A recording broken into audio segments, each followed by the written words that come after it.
오늘도 우리 귀한 예배의 자리에 오신 여러분을 너무 축복하고 환영합니다. 말씀 나누기 전에 우리 함께 믿음의 고백 하고 말씀 나누겠습니다. 자신을 축복하시면서 고백할게요. 나는 망할 수 없는 하나님 자녀입니다. 고백을 안 하는 랩런트는 이 축복받기 싫은 건가요? 한 번 더 축복하겠습니다. 나는 망할 수 없는 하나님 자녀입니다. 신분이 우리가 아무리 능력이 없던지 내가 잘못을 했던지 실수를 했던지 관계없이 나의 신분은 변하지 않는 하나님 자녀예요. 예배 드릴 때 나는 무엇을 해도 또 무엇을 못해도 변하지 않는 하나님 자녀이구나, 이 신분이 누려지는 예배 시간 되길 바랍니다. 우리 오늘 이세가 기도했죠. 우리의 인생, 그래서 여러분도 15년, 17년이나 인생 살아봤죠. 인생 살아가는데 이 고난이 있을 거예요. 아마 나는 한 번도 문제나 고난이 없었다라고 말할 수 있는 멘트가 없을 거예요. 그런데 뭐라고 말씀하시냐면, 고난이 있긴 있는데 고난이 있어도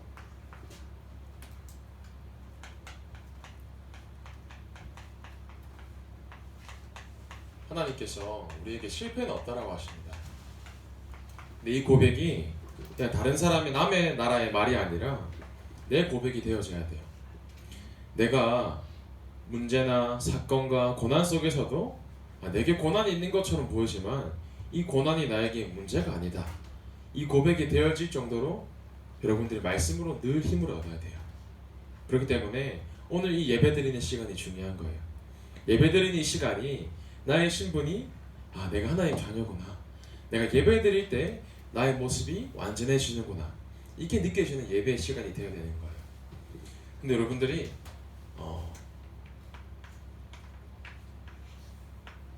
이 척이라는 말 안 해요. 척이 뭐냐면, 우리 대한민국 국어사전에 보면 척이 그럴듯하게 꾸미는 거짓 태도나 모양을 보고 척이라고 합니다. 이 척이라는 단어는 대부분 긍정적인 말이 쓰이지가 않아요. 되는 척, 아니면 잘난 척, 그런 척 많이 쓰잖아요. 또 척이라는 단어뿐만 아니라 이런 말도 있어요. 지금 국어 시간이 아닙니다. 체라는 게 있어요. 체가 뭐냐면 행동이나 상태를 거짓으로 그럴듯하게 꾸밈을 나타내는 말이라고 나와 있어요. 이 두 단어의 공통점이 뭐냐면 뭔가 거짓을 말하거나 꾸밈을 말하는 거예요. 포장할 때 척이나 체라고 단어를 쓰죠. 전사님이 보시다시피 표준어를 못 사용하잖아요. 사용 못한단 말이에요. 전사님 부산 사람인데 부산 사람이 다 그렇다는 건 아니에요. 그런데 이제 대부분의 인식이 경상도 사람이 조금 표현을 잘 못한다 라고 말을 합니다. 저는 요즘은 좀 표현을 잘하는 편인데 예전에 비하면, 저는 얼마나 표현을 잘 못했냐면 누가 웃긴 얘기를 하잖아요. 웃긴 얘기를 하면 웃으면 돼, 맞잖아요. 재밌다 하면서 웃으면 됐는데 저 사람 어떻게 옛날에 반응을 했냐면, 친구가 웃긴 얘기를 한다? 저 혀를 깨물고 참았어요. 하나도 안 웃긴 척. 말씀 듣는데도 목사님 웃긴 얘기 하시면 크게 웃으면, 요즘은 크게 잘 웃어요.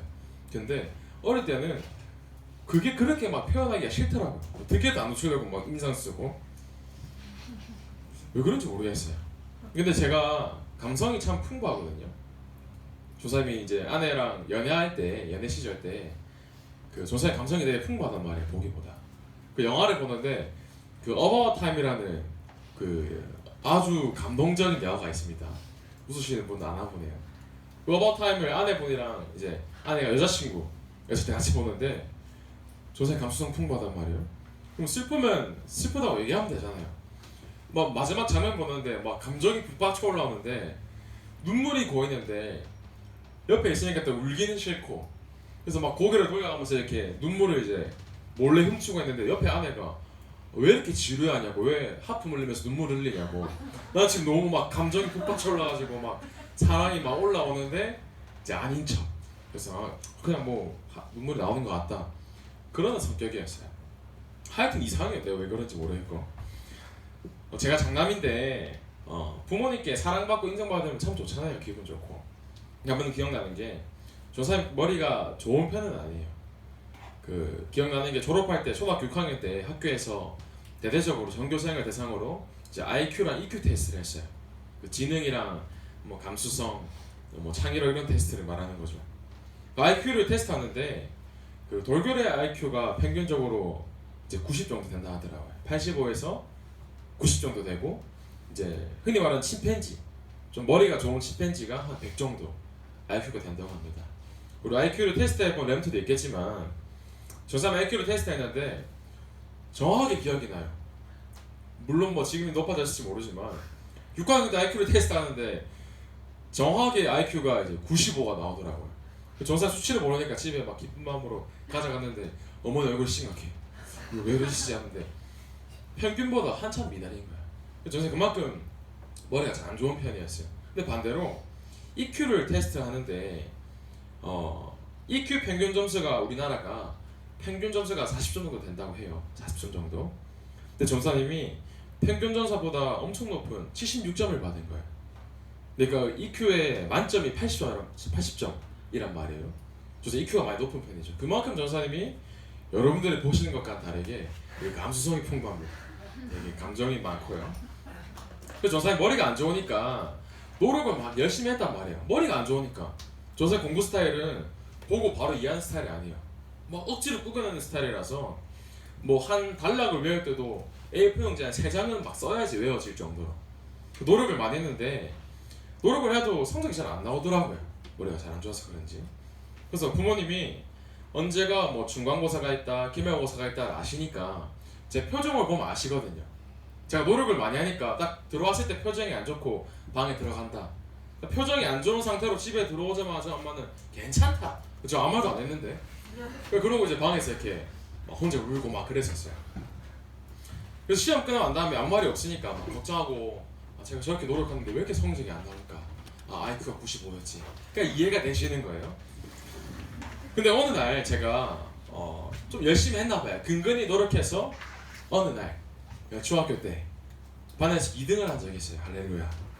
그 2등을 했는데 이제 기분 좋잖아요. 이제 그 성적을 받고 그날 학교에는 예전에 공중전화가 있었어요. 아실 분들은 아시겠지만 이제 카드를 넣어서 공중전화를 썼는데 시험 끝나자마자 공중전화에서 전화를 한 거예요. 아버지한테 전화를 했는데 그냥 아버지한테 얘기하면 되는데 여보세요?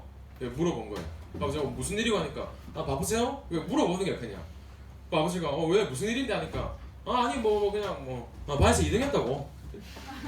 아버지가 열심히 했네 잘했네 이러면 되잖아요. 근데 아버지도 옛날에 물뚝도 하시니까 2등? 그래 알았다. 저도 그냥 2등 했다고요? 예 하고 푹 끊었어요. 막 기분 좋은데 나 2등 열심히 했어 하면 됐는데 그냥 이렇게 막 표현을 못 했던 거예요. 조사님 성격이 옛날에 그랬단 말이에요. 근데 예전에는 좀 많이 표현도 못하고 했지만 참 지금은 많이 달라진 것 같아요. 보면 표현을 하기도 하고 느끼는 대로 드러내기도 하는 그런 사람이 됐는데 조사님 왜 이런 서론에 이런 얘기를 하냐면 우리가 인생 살아가는데 내 감정을 말할 수 있는 순간도 있을 거고 또 숨기는 순간도 있을 거예요. 또 반대로 내가 되는데도 안 되는 척 얘기하는 수도 있을 수도 있고요. 근데 우리가 영적 부분이 참 중요한데 내 모습을 참 점검을 할 필요가 있습니다. 내가 잘 안 되어지는데 되는 척 하고 있을 수도 있어요. 내가 사실 내 모습이 안 되어지는데 약간 경건한 척.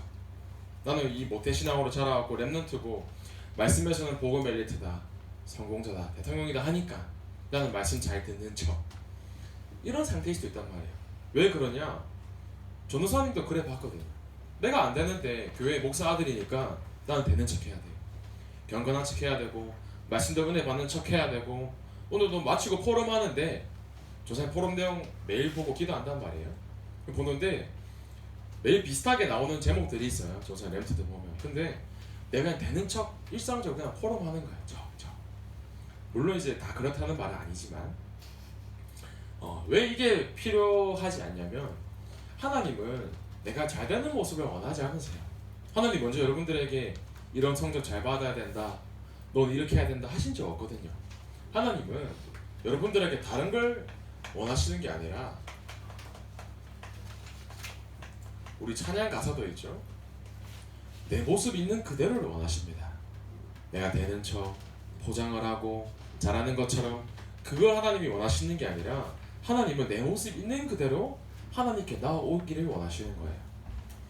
우리가 내 모습 그대로 하나님께 나아가야 합니다. 이 말이 참 중요해요. 내 모습 이대로, 이런 찬양 가사가 있죠. 내 모습 이대로, 이런 찬양 있잖아요. 그게 내 고백이 돼야 돼요. 하나님은 내 모습 있는 그대로를 원하십니다. 안 되면 안 되는 대로, 약하면 약한 대로, 영적 문제가 많다? 영적 문제 그 많은 모습 그대로 내가 그냥 예배의 자리에 나오면 돼요. 지금 내가 예배의 자리에 앉아있지만 되는 렘토도 있을 수도 있고 또 안 되어지는 렘토도 있을 수도 있어요. 그런데 오늘 이 시간 그냥 솔직하게 하나님께 나아가는 거예요. 하나님, 제가 안 되는데 모습 그대로 왔습니다. 이렇게 고백하면 되는 거예요. 이사야서 6장 8절에 보면 하나님께서 내가 이 세상에 악한데 누구를 보내야 할고 말씀하시는 거예요. 내가 또 주의 목소리를 들으니 주께서 이르시되 내가 누구를 보내며 누가 우리를 위하여 갈고 하시니. 하나님이 물어보는 거예요. 근데 그때 이사야가 고백을 합니다. 내가 이르되 내가 여기 있나이다 나를 보내소서 하였더니. 이사야라는 선지자가 뭐 인격이 어떻건 본인이 얼마나 준비됐건 관계없이 내 있는 모습 그대로 하나님께 나아간 거예요. 하나님, 내가 지금 여기 있습니다. 하나님, 나를 보내주세요. 내가 지금 예배 드리고 있는데 하나님, 내가 내 모습 그대로 예배의 자리에 나오니까 하나님, 내 있는 모습 그대로 하나님께 예배를 드립니다. 하나님, 나를 받아주세요. 오늘 그 고백이 예배 시간에 될 줄 믿습니다. 그래서 여러분들 낙심하고 막 힘들어하는데 낙심을 왜 해요? 낙심하지 마세요. 아, 난 틀렸어, 난 안 돼. 그런 하나님이 그런 안 되는 나를 원하시고 그런 안 되는 나를 하나님이 사랑하시는 거예요. 어느 정도로? 죽기까지.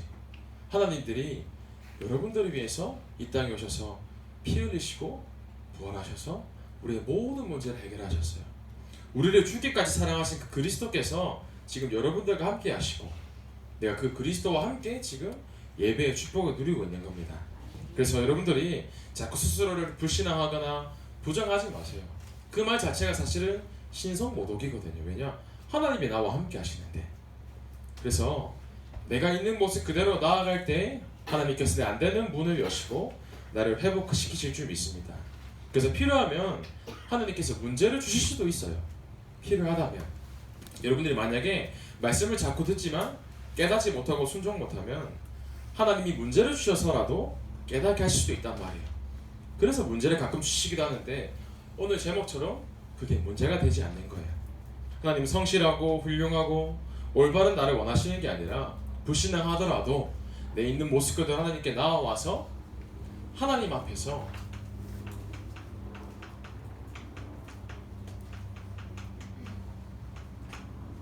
예배의 축복 누리는 여러분들을 원하시는 겁니다. 그래서 하나님 앞에 서야 되는 거예요.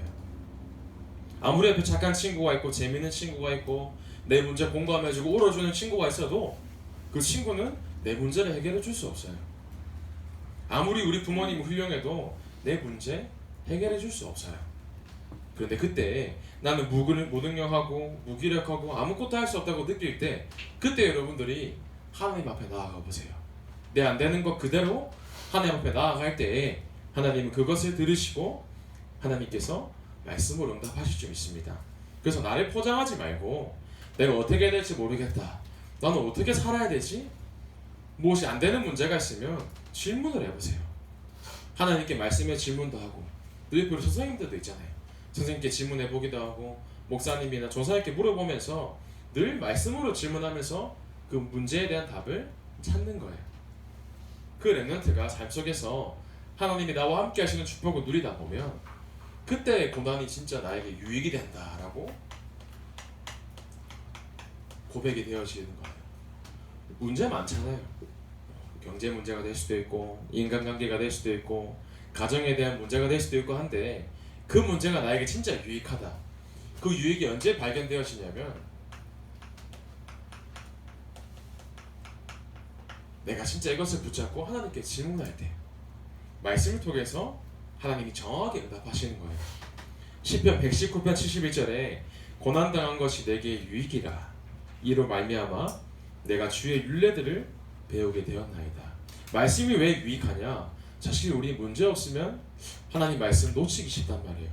그런데 내게 문제가 왜 유익하냐? 문제이기 때문에 하나님 바라보니까. 내게 문제가 있으니까 하나님을 더 바라볼 수 있는 거예요. 그래서 내게 문제가 와도 이 문제가 문제가 아니라 내게 참된 축복이고 유익이구나 고백이 되어지는 겁니다. 근데 사람들은 고난 속에서 문제 속에서 완전히 고통받으며 살아간단 말이에요. 그 사람들이 다들 뭐라고 합니까? 나는 왜 이렇게 힘들까?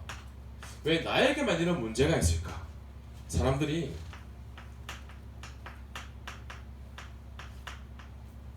나에게 문제가 많다고 말을 합니다. 그걸 보고 내 힘으로 해결할 수 없는 운명에 잡혔다라고 얘기하는 거예요. 최근에 유명한 드라마가 갯마을 땡땡땡이었죠. 아닌가요? 제가 드라마를 잘 안 봐서. 그 갯마을 차차차라는 드라마가 참 유명했는데 거기 이제 배우가 이제 최근에 이슈가 됐잖아요. 그 주연 배우가 어떤 논란에 입사해서 되게 곤혹을 치르고 있는데 저는 그걸 보면서 특히 여성분들이 이 배우를 참 좋아했더라고요. 되게 뭔가 성실해 보이고 착해 보이고 모르시는 분도 있는 것 같아요. 근데 보니까 막 그렇게 좋아서 안 달라가지고 막 팬심으로 사랑하고 좋아하고 하다가 딱 문제 터지니까 완전 등 돌려버리는 거예요. 그 사람을 막 저주하고 정지하고 실망이다 어떻게 이럴 수 있냐 등 돌리고 욕하고 막 죽이려고 하는데 사람들이 그런 거예요. 겉으로는 엄청 좋아하고 사랑하는 것처럼 하다가 어따 문제 한순간에 탁 터지니까 바로 등 돌리고 죽이려고 하는 거예요. 보면서 세상이 이렇구나. 그 정죄하는 사람들이 완벽한 사람은 아닐 거란 말이에요. 다 같은 사람인데 그냥 어떻게든 살리려 하는 게 아니라 죽이려고 하는 거예요. 세상이 그렇거든요. 문제를 만나면 그 문제를 가지고 내 힘으로 해결할 수 없다 보니까 그 문제 속에 계속 들어가고 비판하고 죽이려고 하고 사람들이 운명 가운데 살아가고 있어요. 그런데 전사님은 뭐 그 배우가 잘했다 말했다 그게 아니라 사실은 다 같은 죄인이거든요. 우리가 뭐 누가 잘했건 누가 뭐 못했건 관계없이 다 같은 죄인인데 사람들은 이걸 모르며 살아가요. 조사님이 저번 주에 이세랑 얘기를 하는데 이제 저녁에 이제 사역 가는 길에 이세랑 차 타고 가는데 이세가 이런 얘기하더라고요. 국어 시간인데 국어 선생님이 이런 뭐 프로그램을 진행했나 봐요. 이제 종이나 쪽지를 나눠주면서 자기가 가지고 있는 문제를 이제 익명으로 내가 막 해결하지 못하는 문제나 좀 문제가 있으면 그거를 적어서 제출해라 그런 시간이 있었나 봐요.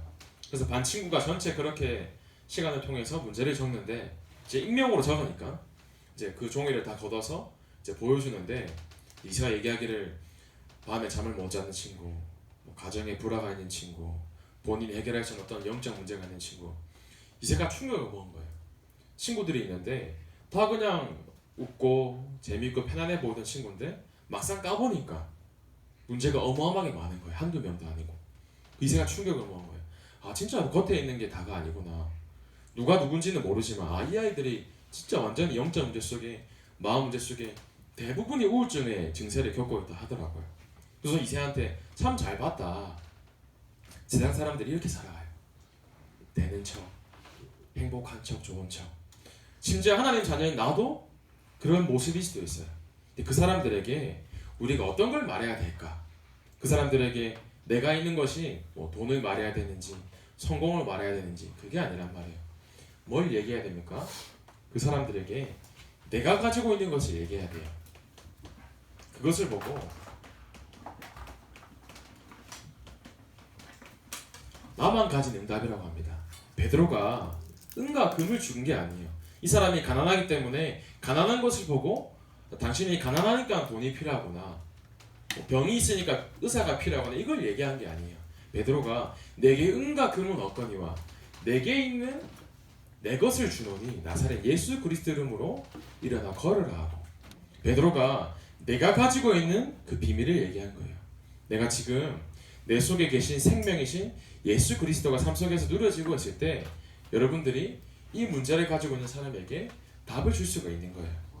그 사람이 완전히 갈대아라는 우상 속에서 내 힘으로 해결할 수 있는 문제 속에 살고 있는데 그 사람에게 답을 주기 위해서 나에게 고난을 허락하셨구나. 이 사람을 살리라고 하나님 나에게 문제를 허락하셨구나. 이것이 고백이 되어지면 되는 겁니다. 그래서 그 답을 주는 것이 나에게 사명이 되는 거예요. 사명을 영어로 미션이라고 합니다. 사명이 뭐냐? 이유인 거예요. 이유. 내가 살아야 될 이유가 뭐냐? 세상이 완전히 일곱 속에서 바로의 종노릇하면서 사단과 마귀의 종노릇하며 살아가고 있는데 그 사람들을 살리기 위해서 나에게 이런 문제를 주시기도 하시고 또 이런 응답을 주시기도 하시는구나. 내가 삶 속에서 이게 고백이 되어져야 되는 거예요. 그래서 진짜 고난이 아니라 내게 유익이구나. 이 고백이 우리 중고등부 렘트들의 입술 속에서 고백되어지기를 원합니다. 이 고백이 되어지는 친구들과 멘토들이 진짜로 고난이 나에게 자랑이 되어질 만큼이요. 내가 돈이 많은 게 자랑이 아니에요. 요즘 SNS 보면 대부분 명품을 게시를 하거나 좋은 것들을 자랑하라고 하잖아요. 그 왜 그런가 했을 때 세상 흐름이거든요. 근데 내게 고난이 만약에 자랑이 되어진다. 그 사람은 모든 것이 이미 결론 내어진 인생인 겁니다. 마침표가 뭐냐 했을 때 사실은 결론 맺는 거잖아요. 예수 그리스도로 내 모든 것을 결론 내린다. 내가 지금 있는 상황이 안 되는 것처럼 보일 수도 있고 문제가 많은 것처럼 보일 수도 있어요. 그런데 반드시 가장 낮은 것처럼 보일 수도 있지만 그 속에서 분명한 것이 발견되어지고 확인되어져야 됩니다. 모세가 80년 동안 아무 응답이 없었어요. 80년이라는 게 작은 세월은 아니거든요. 80년 동안 나에게 응답이 없고 되는 것도 없고 내 삶은 왜 이러지라고 얘기했는데 근데 그 미디안 광야에서 모세가 모세오경을 기록합니다. 창세기부터 출애굽기 모세가 모세오경을 기록하는데 사실은 모세오경에 모든 성경의 핵심들이 들어있거든요. 태초에 하나님이 천지를 창조하시느니라. 모세가 그걸 본 건 아니지만 그 어마어마한 걸 기록하는 거예요. 창세기 여자의 우선 모세가 기록한 거라고 신학자들은 말하고 있어요. 모세가 광야에서 아무것도 안 되는 것처럼 보일 수 있는데 사실은 그게 나에게 가장 분명하고 언약이 나에게 선명해지는 시간이 되었던 거예요. 그래서 특히 우리 수능생이나 또 중학교 3학년들이나 내 위치나 내 상황을 봤을 때 난 어떻게 될지도 모르겠고 앞으로 어떻게 살아갈지도 모르겠고 나는 뭘 해야 되지? 라고 생각이 들 수도 있는데 그게 아니에요. 사실 그 상황이 가장 분명한 시간인 거예요. 왜 분명하냐? 하나님의 말씀을 붙잡을 수 있는 시간이거든요. 그래서 그 시간이 나에게 가장 좋은 시간이 되면 되는 거예요. 그래서 그것을 보고 조명한다라고 하는데 조명이라는 게 포커스를 맞추는 거거든요. 내가 이 시간에 모든 것을 맞추고 집중하는 거예요. 그 시간 언제 갔냐? 아침에 일어난 아침, 낮, 저녁 내가 매일매일 있는 시간이 행복해지는 거예요. 조사님 요즘 결단을 하면서 목사님이 우리 성도님들을 위해서 5번 기도하시는데 내가 진짜 우리 아이들을 위해서 담임 목사님보다는 더 기도해야 되지 않을까? 조사님이 나름의 결단을 한 게 있어요. 그래서 진짜 아이들 이름을 하나하나 부르고 이름과 함께 아이들의 상황과 문제를 넣고 기도를 하는데 먼저 오는 게 뭐냐면 그 시간이 진짜 좋은 거예요. 전사님 사실은 내가 하지 않은데 조사님 말하면 자신감 가짜잖아요. 가짜. 내가 만약에 사모를 하지도 않는데 말씀, 기도, 전도로 얘기한다? 전사님 전도사가 아니라 사자예요. 사자. 근데 전사님 진짜로 기도 속에서 힘을 얻으니까 너무 행복하고 좋은 거예요. 내가 이 나만의 좋은 시간이 있어야 돼요. 학교에서 공부를 하고 친구를 만나고 다 하지만 나만의 깊은 기도의 시간이 있어야 되는 겁니다. 그때 나의 시간이 가장 좋을 때 내가 가장 높게 올라가는 거예요. 그것을 보고 인생이 완전한 선명한 응답을 누리는 걸 알 수 있죠. 그래서 그것을 어떻게 선명하게 붙잡냐? 내가 있는 직분과 업과 나이 속에 하나님이 내게 원하시는 것을 분명하게 붙잡는 게 중요합니다. 그래서 내게 고난이 오더라도 고난이 자랑되어질 만큼 내가 그 낮은, 좋은, 높은 나만의 시간이 있어야 되는 거예요. 그래서 여러분들이 내가 안 되어지더라도 계속 도전하는 거예요. 저저부주 중고등국에서도 억지로라는 단어가 있었잖아요. 그 억지로라는 게 부정적인 단어가 아니라 내가 안 되면 나만의 단을 쌓는 시간이 있어야 돼요. 내가 안 되어진다? 몸부림치는 시간이 있어야 돼요. 내가 안 되어지면 끊임없이 하나님 앞에 도전해야 되는 거예요. 하나님께서 그때 여러분들에게 귀중한 응답을 주실 줄 믿습니다. 그래서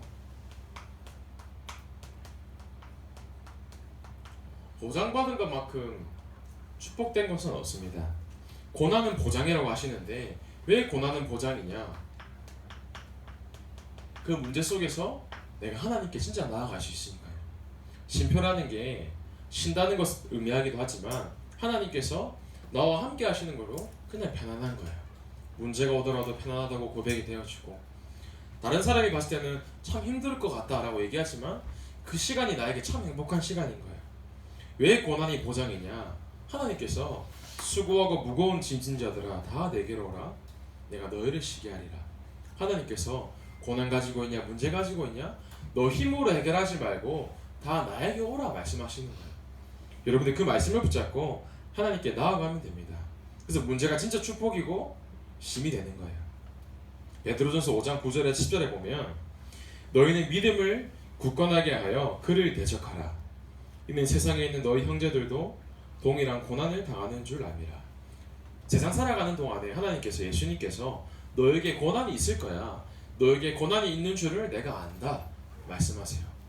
근데 베드로전서 5장 10절에 보면 그 뒤에 말씀이 모든 은혜의 하나님 곧 그리스도 안에서 너희를 부르사 자기의 영원한 영광에 들어가게 하시니가 잠깐 고난을 당한 너희를 친히 온전하게 하시며 굳건하게 하시며 강하게 하시며 털을 견고하게 하시리라.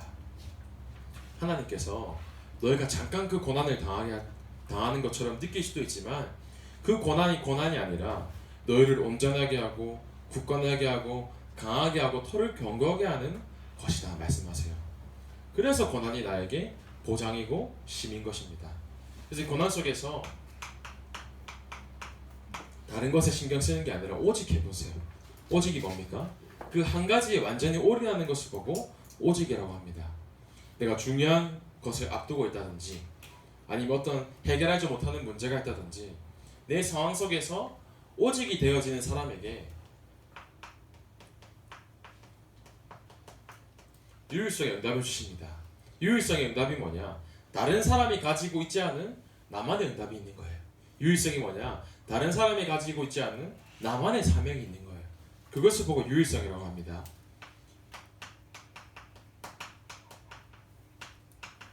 그때 세상이 알지 못하는 것을 우리가 영적인 것으로 바꿀 만큼 재창조의 축복이 우리에게 따라올 줄 믿습니다. 그래서 여러분들이 한 주를 살아가는데 문제나 고난이 오더라도 고난이 내게 참 유익이구나, 이 강단 말씀이 삶 속에서 고백이 되어져야 되는 거예요. 그래서 성경은 분명히 얘기해요. 너에게 고난이 있을 거야, 문제가 있을 거야. 그런데 그 문제에 걸려 넘어지는 것이 아니라 날마다 말씀 속에서 내가 힘을 얻고 말씀 속에 날마다 질문을 한다면 하나님 그 고난이 아니라 축복이라고 말씀하실 거야. 분명히 말씀하십니다. 그래서 참 중요한 게 훈련이라는 게 있잖아요. 훈련이 왜 필요하냐면 운동하지 않는데 절대 근육이 클 수는 없어요. 스테로이드를 맞지 않는 한. 가만히 있는 군인은, 병사는 절대로 적과 싸워 이길 수가 없습니다. 그래서 왜 훈련이 중요하냐? 베드로서 2장 9절에 너희 대적 마귀가 우는 사자같이 삼킬 자를 찾나니, 이 사단 마귀가 불신자들만 건드리는 게 아니에요. 삼킬 자를 찾나는 말이 뭐냐면 내가 구원받은 하나님 자녀임에도 어떻게든 넘어뜨리려 한단 말이에요.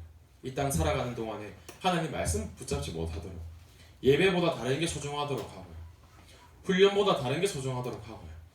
그게 사단의 전략이거든요. 그런데 나의 가치가 어디 있는지가 분명하다면, 내 우선순위가 어디 있는지가 분명하다면 상관이 없는 거예요. 사실은 세상 살아가는데 여러분들 재밌는 게 얼마나 많아요. 종사님이 넷플릭스를 보고 싶은데 볼 시간이 없어요. 그 정도로 시간이 없는데 세상 재밌는 거 참 많잖아요. 그런데 세상이 재밌는 것보다 내가 만약에 하나님과 함께하는 게 재밌다? 그 사람은 반드시 승리합니다. 내가 만약에 세상에 살고 있지만 내가 지금 드리는 예배의 시간이 다른 무엇보다 소중하다. 그 사람은 이미 성공한 인생인 거예요. 그래서 여러분들이 나의 가치를 다른 것 두는 게 아니라 하나님 말씀 속에 두시기를 바랍니다. 하나님 말씀 속에 집중할 때 하나님이 나에게 응답해 주시기 시작하는 거예요. 그래서 다음 주 토요일이 날짜가 10월 30일입니다. 다음 주 토요일 날에 우리 교회에서 본당에서 1시에 집중 훈련이 있어요. 그래서 여러분들이 이 훈련에 와서 어찌 보면 이번 연말 마지막 훈련이 될 수도 있는데 내가 이 집중 훈련 속에서 내가 말씀 속에서 힘을 얻고 하나님께서 내년을 위해서 내게 주시는 말씀을 붙잡는 훈련의 시간에 내가 동참해야겠구나. 여러분들 이 훈련을 마음에 담으시기를 바랍니다.